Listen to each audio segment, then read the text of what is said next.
Hello everyone and welcome to a special semi-live video edition of the Yes Men.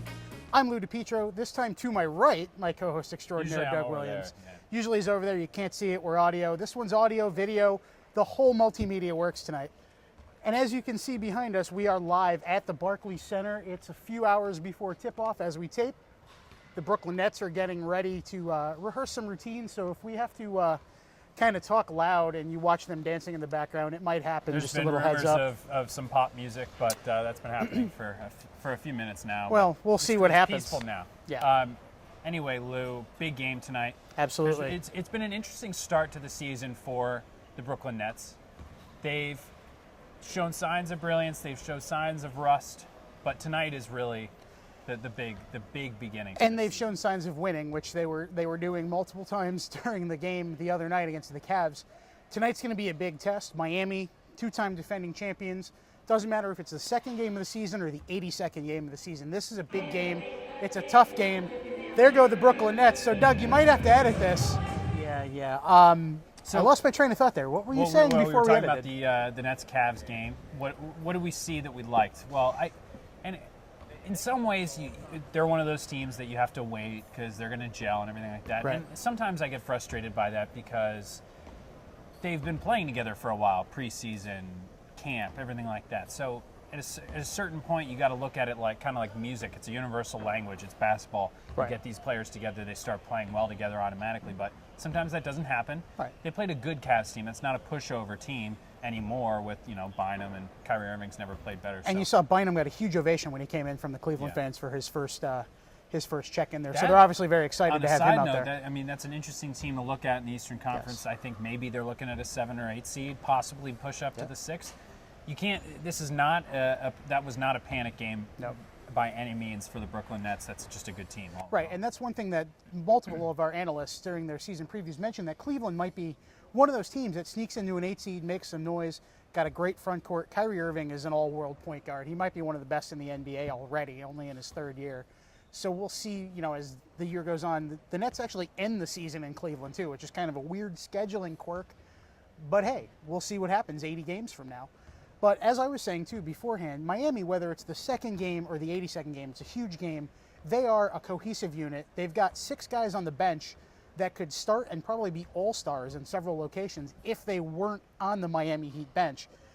Oddly enough, after winning their opening night against the Chicago Bulls and Derrick Rose's return, they lost to the Philadelphia 76ers the other night, a team that people are referring to as Tankadelphia. One of these teams that people think is going to challenge for the worst record in NBA history, and they beat the Heat in their season opener on Wednesday night. I will disagree with you in terms of odd. I didn't think the Heat were going to win by any means. I will say it's a big letdown there. You get your rings at home, week 1. That's got to be as high as it gets, and then you go to Philly. Kind of a trap game early. Yeah, you expect to roll over them, and it doesn't happen that way. And in terms of Philadelphia's roster, I guess here we go again. Oh, this time we got a remix by J. Period. I think we're going to have to edit it again, Doug. Let's get back to the Miami-Brooklyn dynamic. Tonight, like we said, Game 2, Game 82, doesn't matter. Miami-Brooklyn is a big game. 2 teams that are going to be heavyweights in the East on paper. Miami coming off a little bit of a trap game, as you mentioned, kind of maybe a chip on their shoulder. They know they need to come out and make a statement. But I still think, and I'm sure you do as well, that this game is much more important for the Nets than it is for the Heat. It's clearly more important because if you're the Nets, you want to say, hey, look at this team we've built. It's good enough. It's good enough to beat the Heat because they're the standard right now. They're who you're going to have to beat if you want to get out of the Eastern Conference. So I think the Heat are going to be at their regular season best, which is saying something because usually we see postseason Heat and we see regular season Heat. They do have that extra gear. Miami's going to get here into this arena in Brooklyn against a new rival. I mean, in reality, they might have been a rival last year because they're both in the Eastern Conference, but now with Kevin Garnett and Paul Pierce, this is a rivalry. So I think we're going to get the best of both teams, and you rarely see that in the NBA, let's face it, during the regular season. Right, and I don't anticipate, and I don't think anybody else does, they're going to see the same results from last year where the Nets got blown out 3 times by the Heat, let's face it. I don't think we're going to see that again this year. It's tough to beat the Heat, and they have their work cut out for them, but I think you're going to see a much better and a much more physical basketball game, especially with guys like Kevin Garnett now on the Nets.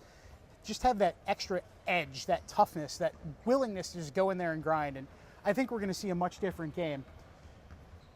As that may be, I still think, I don't know, I got a feeling Miami might take it tonight. I know Brooklyn's a little extra amped up, but coming off that loss in Philadelphia, I think Miami's might have to kick it into that extra gear. All right, tonight. let's do this. I'll pick Brooklyn. If you're picking the Heat, we'll Okay. see who's correct.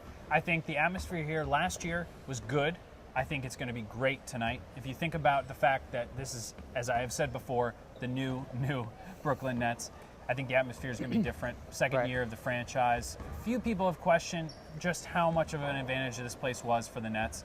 It didn't have the aura of, let's say, a Madison Square Garden. So I really think that this place is going to be awesome. If you look around, I mean, the place looks great. Obviously, the DJ booth is to our left. Over here, we have That's where the Yes pregame Yes show will be pregame set show up. is going to be there later, which is going to be really cool.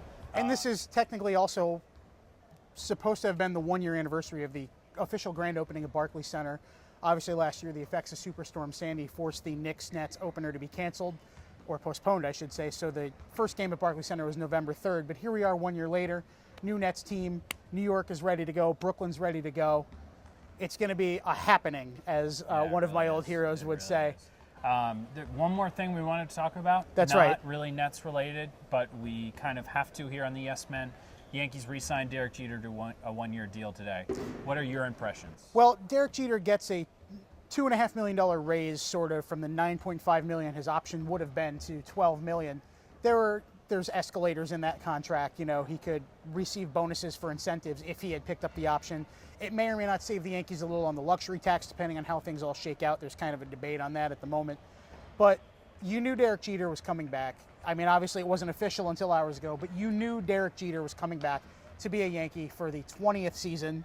And here's the thing. I don't think that necessarily this means that he's going to retire. No, absolutely not. I think, by the way, one thing about Derek Jeter, if we've learned anything about his character, is that I don't think he's going to do it like Mariano did. Nothing No. against Mariano. No, he's just not that kind of guy. Right. He's not going to say, I'm announce it done. after his last games. He'll Right. be like, oh, yeah, by the way, today was my last. Because it's going to be hard for Derek Jeter to, when that day comes to walk away, it's going to be hard enough for him to not have to deal with, I think, 6 months of, as great as Mariano Right. Rivera's farewell tour was, I don't know if Derek Jeter wants to deal with that. I don't know so. if Mariano knew what he was getting himself into when Right, he announced and his Derek retirement. does now, so because Right. clearly it's going to be the same thing. I mean, they're both first ballot Hall of Famers. Derek's in my not opinion, the so. kind of guy who's going to want that extra attention. So, But we know he's going to be man and shortstop for at least 1 more year. He had 1 more year on his contract, so everyone that thinks, hey, the 1-year deal, this is it, this is retirement, no, absolutely not. It just means that Derek Jeter is definitely here for 2014, and we'll see what happens next September, next October, next winter when it comes to Derek Jeter.